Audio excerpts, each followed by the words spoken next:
компанию.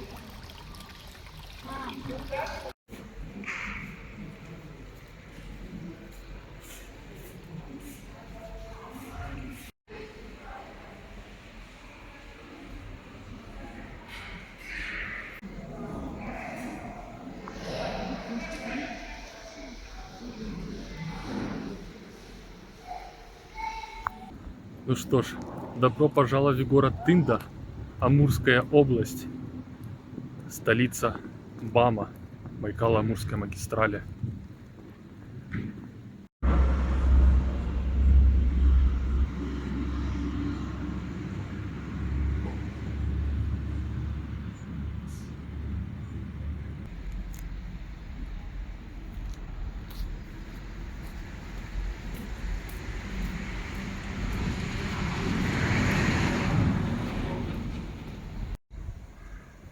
Вокзал, конечно, прям очень архитектурно особенный.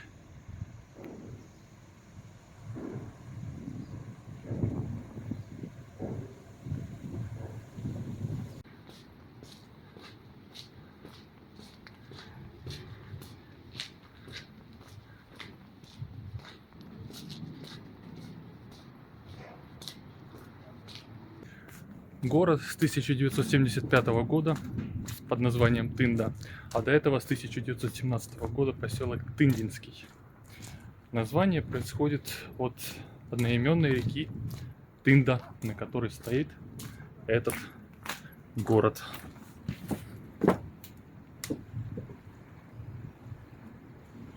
Он какое течение серьезное.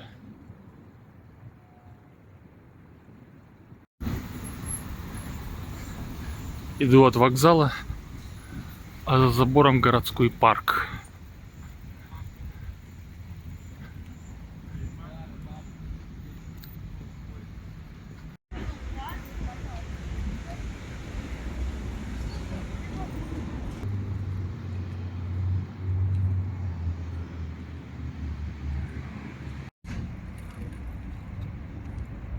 Городской парк.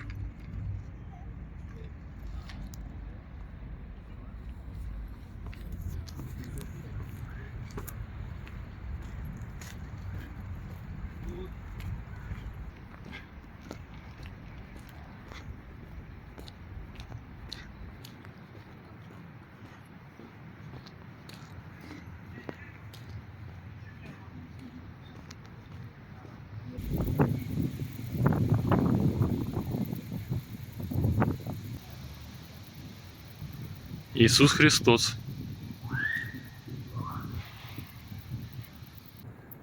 Местный православный храм, собор Троицы Живоначальной.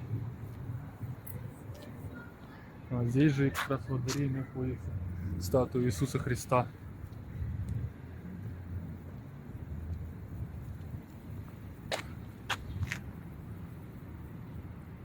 Вот он полностью.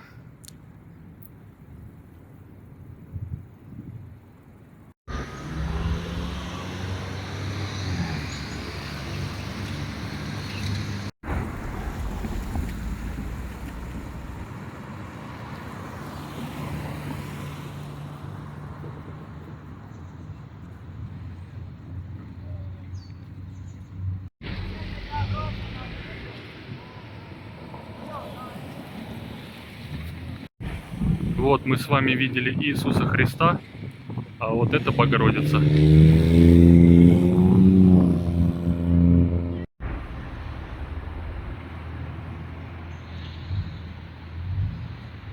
Ну что ж, вот я и заселился, скинул свои вещи, теперь можно идти и дальше смотреть город.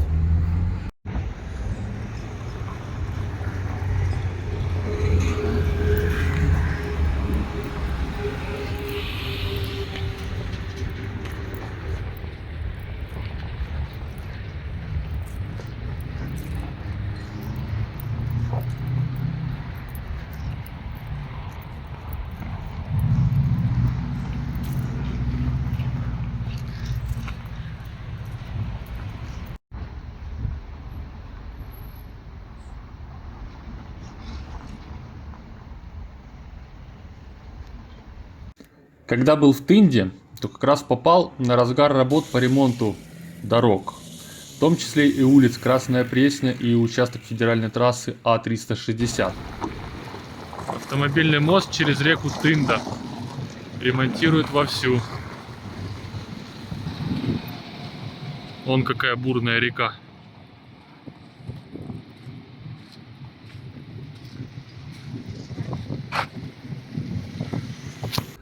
С 1974 года шефство над строительством города взяли москвичи.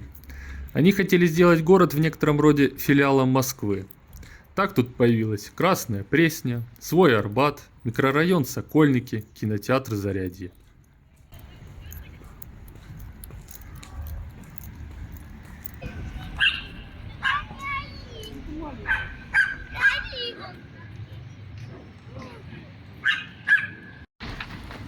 Идем на пляж.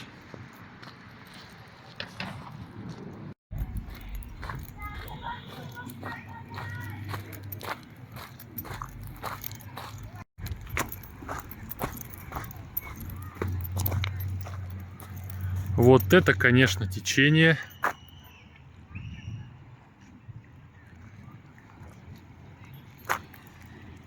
В реке Тында. А что у нас по температуре? Ого-го-го! Ноги свело, скажем так. Свело бы.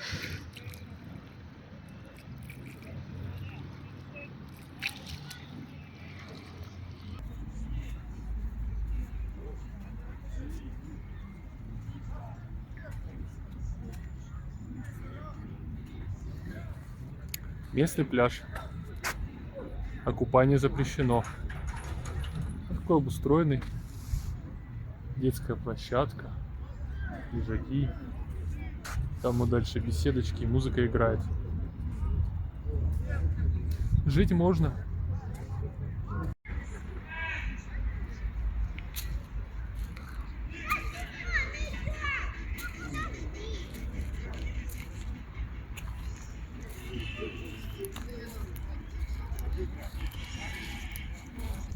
Сегодня день ВДВ, поэтому тут на центральном пляже много ВДВшников и играет соответствующая музыка. Стоит иметь это в виду.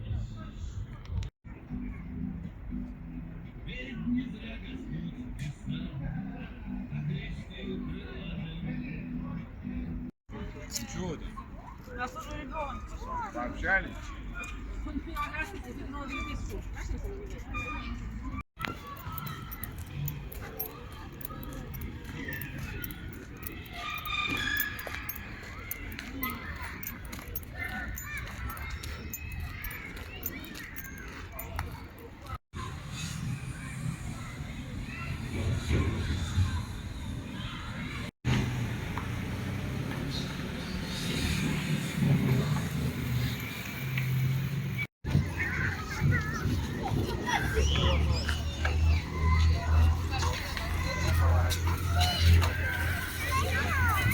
Вот так живет Тында по вечерам.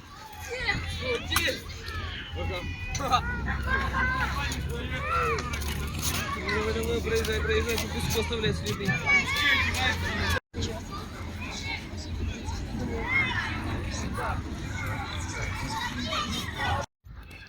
Идем по такой тенистой улочке мимо местного лицея номер 8. Наслаждаемся тишиной.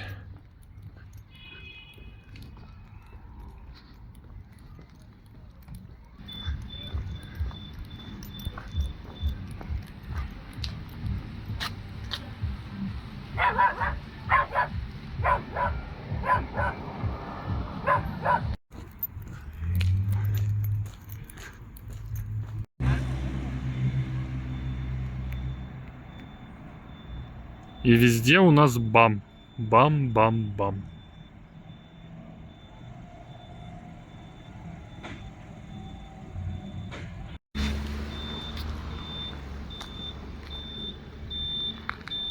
Тут же вот рядышком местный Покровский монастырь.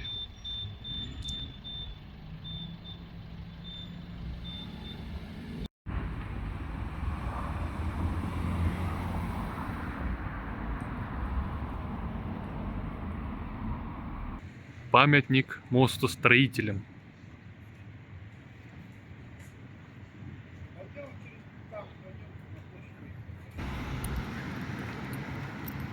Владимир Ильич. Да, этот город был возведен при советах, так что здесь Ленин вполне себе актуален.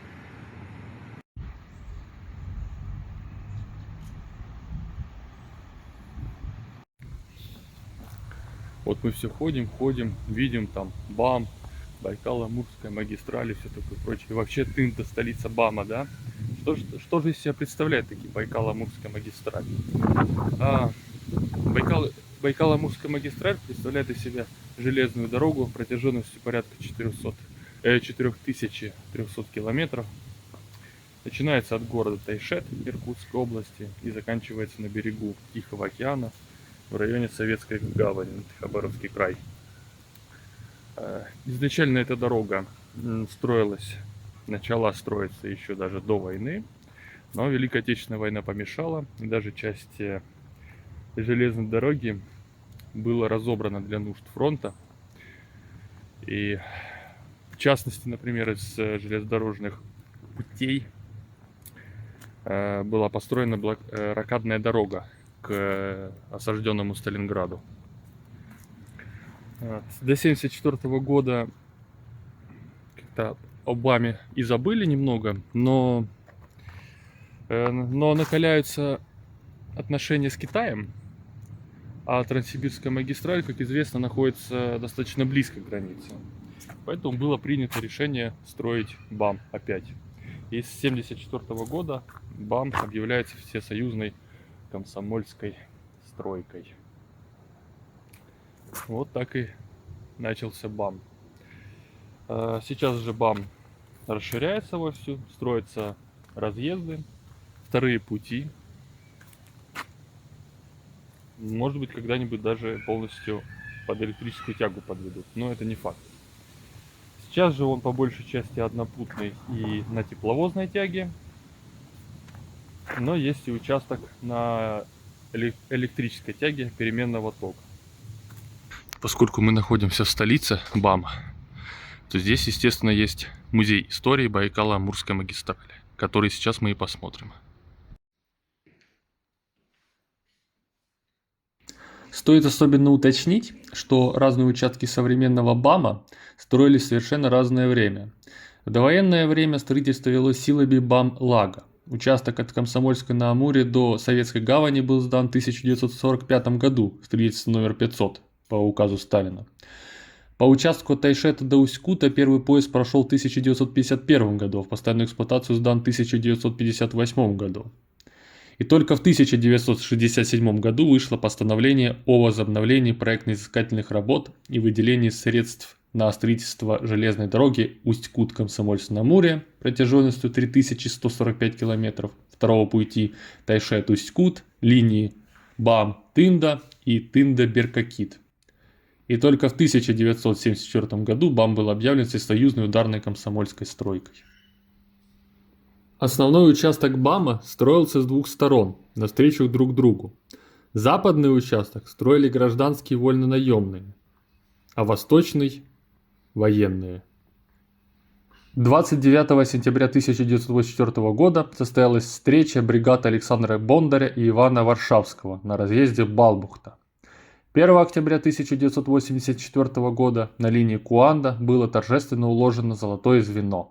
Обе части дороги соединились в единое целое.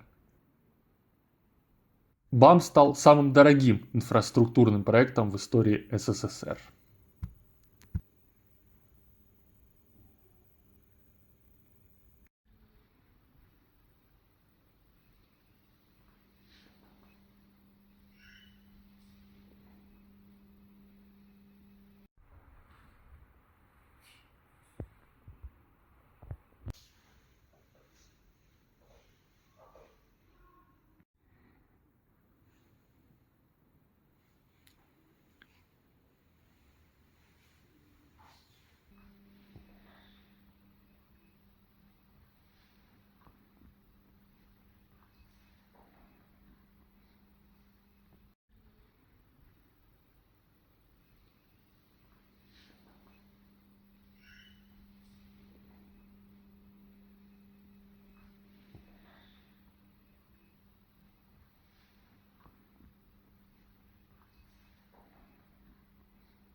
большая фотография.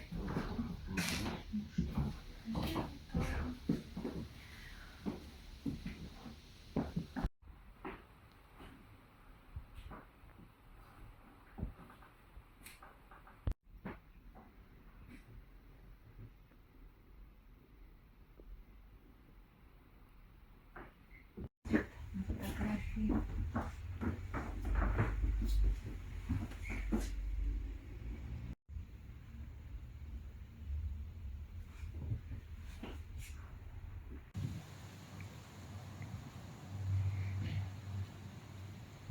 А это одна из бочек, в которой жили директора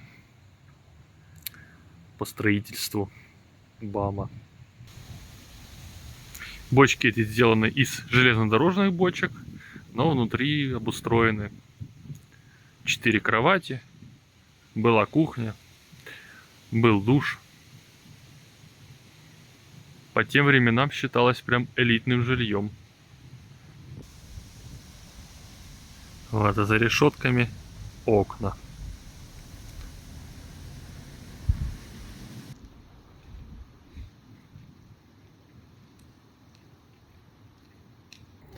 Что ж, по итогу музейчик оказался интересным. Там рассказывается и про сам БАМ, и немного про коренных жителей Эвенков. За 470 рублей мне провели экскурсию, поэтому советую.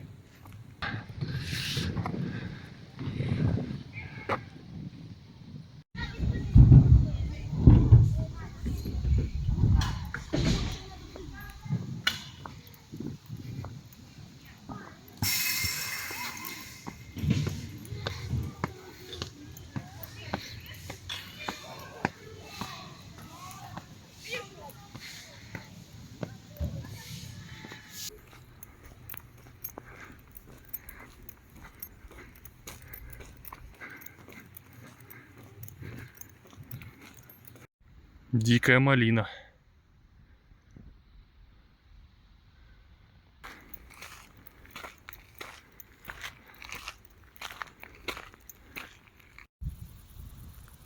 Находимся мы сейчас на вершине Усть-Карал. И здесь в Тынде есть даже свой горнолыжный спуск.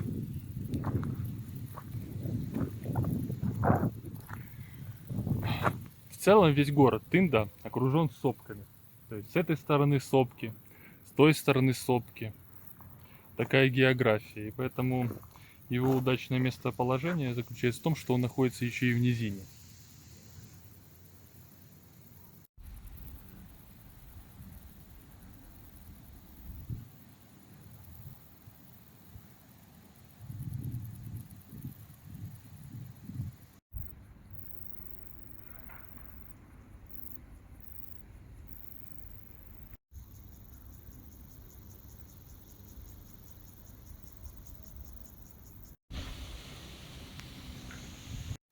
О, нарвал себе шиповничку в поезде. Чаек вместе с ним заварю.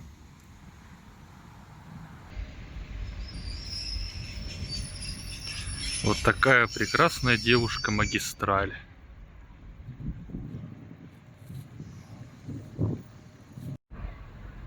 С вот такими вот словами.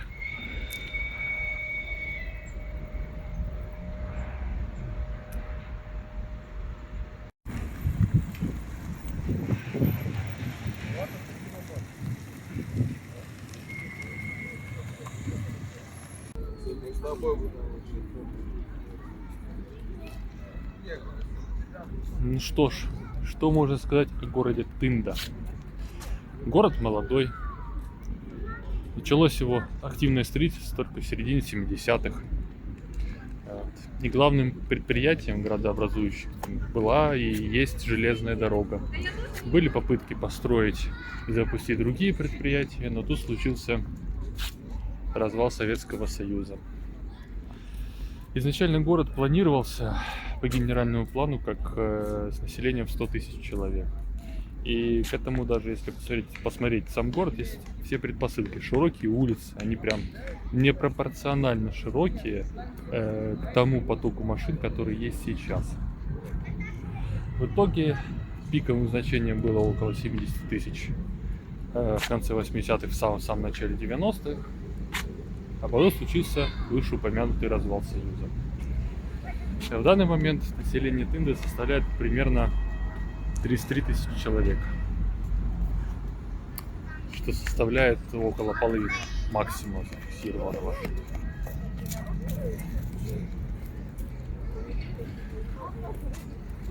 Но город интересен тем, что он является столицей БАМа. Можно посмотреть соответствующий музей и прикоснуться к тому, как в этих диких местах строили железную дорогу.